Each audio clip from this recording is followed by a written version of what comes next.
نحمدہ و نصلی علی رسول النبی الکریم والحمدللہ رب العالمین الصلاۃ والسلام علیکہ یا سیدی یا رسول اللہ وسلم علیکہ وعلی آلکہ و صحابہ یا سیدی یا حبیب اللہ۔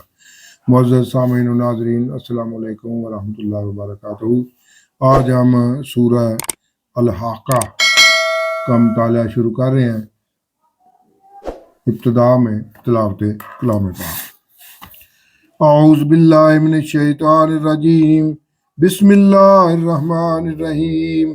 الحاقہ ملحاقہ وما ادراک ملحاقہ کذب ثمود وعاد بالقاریہ فاما ثمود فاہلکوا بالطاغیہ واما عاد فاہلکوا بریح صرصر عاتیہ سخرها علیہم سبع لیال وثمانیۃ ایام حسوما فتری القوم فیہا صرعا کأنہم اعجاز نخل خاویہ فہل تری لہم من باقیہ۔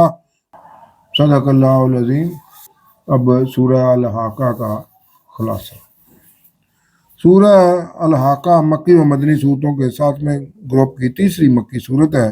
اس میں 52 آیات اور 2 رکوع ہیں، جو 29ویں پارے کے 5ویں رکوع سے 6ٹھے رکوع تک ہے۔ اس سورہ مبارک کا موضوع آخرت، قرآن اور رسول اللہ صلی اللہ علیہ وسلم کی حقانیت ہے۔ ابتدا میں ہی بتا دیا گیا کہ قیامت کا قائم ہونا ایک اٹل حقیقت ہے۔ اس سے پہلے جن قوموں نے آخرت کا انکار کیا وہ عذاب الہی سے برباد کر دی گئی۔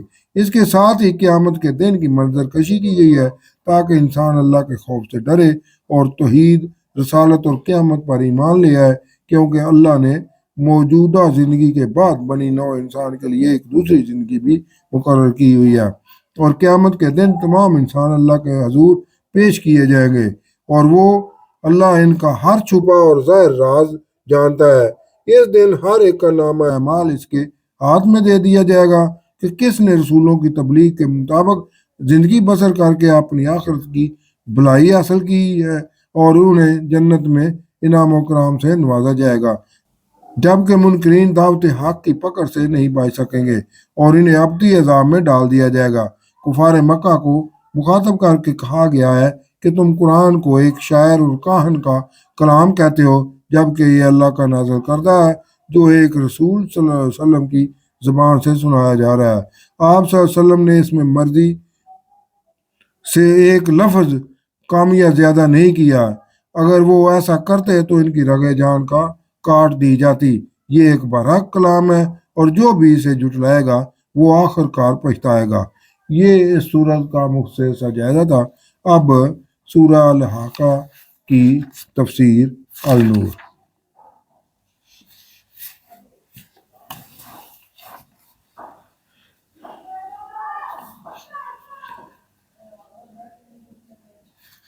وہ حق ہو جانے والی یعنی قیامت جو ایک اٹل حقیقت ہے۔ کیسی ہے وہ قیامت حق ہو جانے والی اٹل حقیقت، اور تمہیں کیا سمجھ کے حق ہو جانے والی کیا ہے؟ اے کفار مکہ، تم تو اسے جھٹلا ہی رہے ہو، جیسے سمود اور عاد نے اس لرزا کر رکھ دینے والی قیامت کو جھٹلایا تھا۔ تو سمود ایک کرخت چنگاڑ سے ہلاک کر دیے گئے، اور رہے عاد تو انہیں ایک تند و تیز آندھی سے ہلاک کر دیا گیا جو ان عاد پر لگا دی گئی تھی پوری قوت سے مسلسل 7 راتیں اور 8 دن۔ تو تم اے کفار دیکھتے کہ وہ کیسے بکھرے پڑے تھے، جیسے کھجور کے سوکھے تنے گرے پڑے ہیں۔ لمبے قد کی وجہ سے قوم عاد کے عذاب سے ہلاک ہونے والوں کو کھجور کے سوکھے تنوں کی سے تشبیہ دی گئی ہے۔ تو کیا اے کفار تم ان میں سے کوئی باقی بچا ہوا دیکھتے ہو؟ اور فرعون اور اس سے پہلے اور الٹائی گئی بستیاں یعنی قوم لوط علیہ السلام والوں نے بھی خطا کی تھی، تو انہوں نے اپنے رب اور رسولوں کا حکم نہ مانا، تو اللہ نے ان کو ایک سخت پکڑ سے پکڑ لیا۔ جب قوم نوح علیہ السلام پر سیلاب کا عذاب نازل کیا گیا اور پانی بلند ہو گیا، تو ہم نے تمہیں کشتی میں سوار کر لیا، چونکہ طوفان نوح کے بعد نسل انسانی حضرت نوح علیہ السلام کے 3 بیٹے حام، سام اور یافت سے ہی آگے بڑھی، جو کشتی میں سوار تھے، باقی تمام لوگوں کو غرق کر دیا گیا تھا۔ اس لیے موجودہ کفار کو بھی بتایا گیا جا رہا ہے کہ تم بھی ان میرے بچائے ہوئے لوگوں کی نسل سے ہو۔ اگر اللہ تمام کافروں کی نسل ختم کرنا چاہتا تو تمہارے آبا نوح علیہ السلام کے بیٹوں جن سے کفر نے دوبارہ جنم لینا تھا انہیں کشتی میں سوار نہ کرتا۔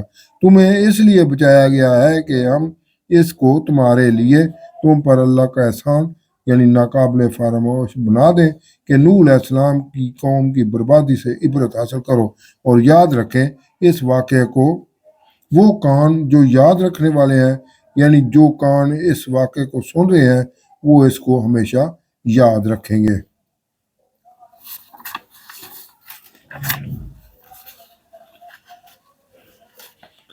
اب قیامت کی منظر کشی ہے۔ پھر جب سور پھونک دیا جائے گا جیسے ایک دفعہ ہی پھونکا جانا تھا، اور جب زمین اور پہاڑ اٹھا کر ایک دفعہ ہی پٹک دیے جائیں گے تو اس دن واقعہ ہو جائے گی واقعہ ہونے والی قیامت کا یعنی قیامت قائم ہو جائے گی، اور آسمان پھٹ جائے گا تو وہ آسمان اس دن عجیب سا ہو جائے گا، اور فرشتے اس کے کناروں پر ہوں گے، اور اس دن تمہارے رب کا عرش 8 فرشتے اپنے اوپر اٹھائے ہوئے ہوں گے۔ اس دن تم پیش کیے جاؤ گے جب تمہاری پوشیدہ سے پوشیدہ بات بھی چھپی نہیں رہے گی، تو جسے اس کا نام اعمال اس کے دائیں ہاتھ میں دیا جائے گا تو وہ کہے گا یہ لو میرا نام اعمال پڑھ لو، یعنی وہ خوشی سے اپنا نام اعمال دوسروں کو دکھائے گا اور کہے گا کہ بے شک مجھے یقین تھا کہ میں اپنے حساب یعنی بدلے تک پہنچ جاؤں گا۔ پس وہ اپنے من چاہے عیش میں خوش ہوگا، عالی شان باغوں میں جن کے خوشے جھکے ہوئے ہوں گے۔ انہیں کہا جائے گا کہ مزے سے کھاؤ اور پیو صلہ ان اعمال کا جو تم نے گزرے دنوں میں کیے تھے، اور وہ جنہیں نامہ اعمال پیچھے سے بائیں ہاتھ میں دیا جائے گا وہ کہیں گے کہ کاش ہمیں کسی طرح نامہ اعمال نہ دیا جاتا، اور میں نہ جانتا کہ میرا حساب کیا ہے۔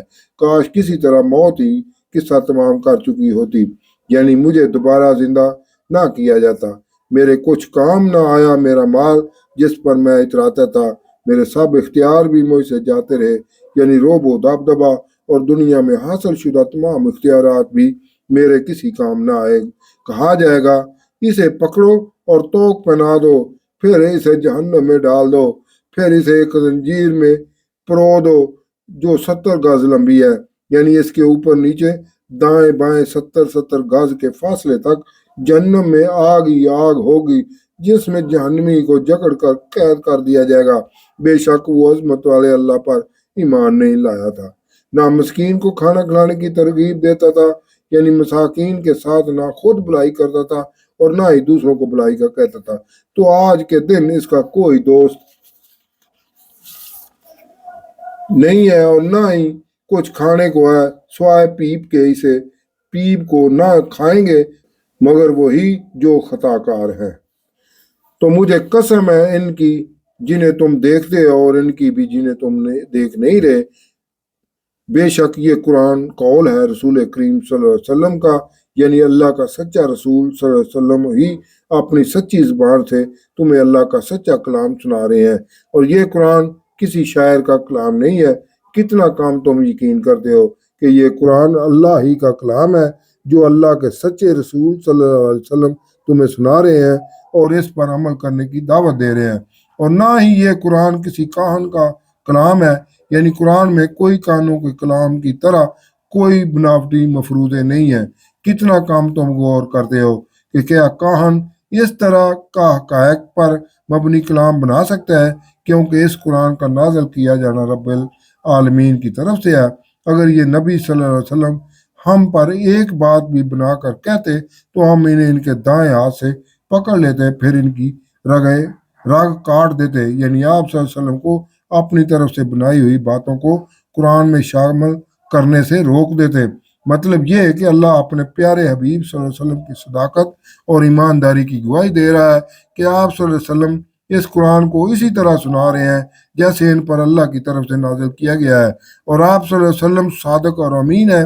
دراصل اللہ کا یہ سخت لہجہ قرآن کو اللہ کا کلام نہ ماننے والوں کے لیے ہے جو اللہ کے کلام کے بارے میں طرح طرح کی باتیں کرتے رہتے ہیں، اور کفار کو تنبیہ کی گئی ہے کہ اے مخبوط الحواس کافرو، نبی اکرم صلی اللہ علیہ وسلم کے مرتبے کو سمجھو کہ آپ صلی اللہ علیہ وسلم رب کے کلام میں اپنی طرف سے کوئی مان گڑت بات شامل کر کے تمہیں نہیں سنا رہے، پھر تم میں سے ان کا کوئی بچانے والا نہ ہوتا، اور بے شک یہ قرآن تو پرہیزگاروں کے لیے نصیحت ہے۔ یعنی پرہیزگار تو اس قرآن سے نیکی اور بدی کی پہچان کرتے ہیں، اور تم کفار ہو کہ اس قرآن کے خلاف باتیں بنا رہے ہو، اور ہمیں معلوم ہے کہ تم میں کچھ جھٹلانے والے بھی ہیں، یعنی کچھ ایسے کفار ہیں جنہوں نے فیصلہ کر لیا ہے کہ وہ ہر حال میں قرآن کو جھٹلاتے رہیں گے، اور بے شک ان کافروں پر حسرت ہے۔ یعنی قیامت کے دن قرآن کی گواہی کفار کے خلاف ہوگی، اور وہ اس وقت حسرت زدہ ہوں گے، اور بے شک یہ قرآن یقینی حق ہے، یعنی کبھی بھی کسی صورت میں اسے جھٹلایا نہیں جا سکتا۔ تو آپ صلی اللہ علیہ وسلم اپنے عظمت والے رب کے اسم کی تسبیح کرتے رہیں۔ صدق اللہ العظیم۔